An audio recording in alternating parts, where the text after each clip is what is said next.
Mumbra railway अपघातानंतर मध्य रेल्वेने काही महत्त्वाचे निर्णय घेतले आहेत। नवीन येणाऱ्या लोकल गाड्यांना ऑटोमॅटिक डोअर क्लोजर म्हणजेच ऑटोमॅटिक दरवाजे असणार आहेत। सध्याच्या लोकल ट्रेन्सनाही हे ऑटोमॅटिक दरवाजे बसवण्यात येतील अशी माहिती मध्य रेल्वेचे माहिती अधिकारी स्वप्नील लीला यांनी दिली आहे। तर कल्याण ते कसाऱ्यापर्यंत तिसरी आणि चौथी लाईन नियोजित करण्यात आली आहे, तर कुर्ल्यापर्यंत पाचवी आणि सहावी लाईन नियोजित करण्यात आली आहे। ठाणे ते सीएसएमटी 6व्या लाईनपर्यंत अपग्रेड करण्यात येईल, तर सरकारी आणि खासगी कार्यालयांनी एकच ऑफिस टाइम न ठेवता वेगवेगळे इन आउट टाइम ठेवण्यास सांगण्यात येणार आहे।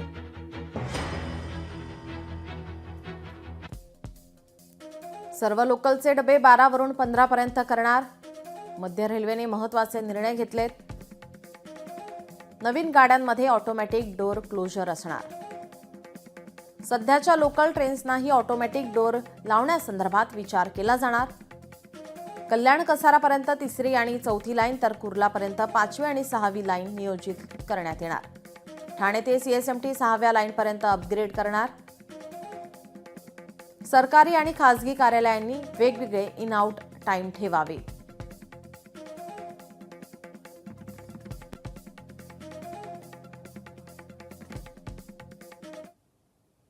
रेल्वे बोर्डाने डिसिजन घेतलेला आहे की नवीन जे सगळ्या गाड्या येणार आहेत त्या सगळ्या गाड्या ह्या ऑटोमॅटिक डोअर क्लोजर सोबत येणार आहेत।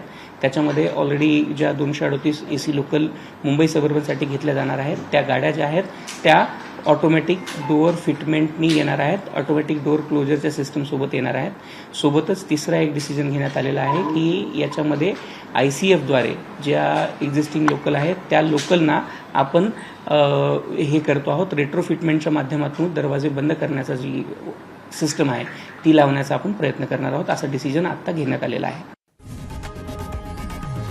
लोकशाही मराठी ऐका, पहा, जागरूक रहा।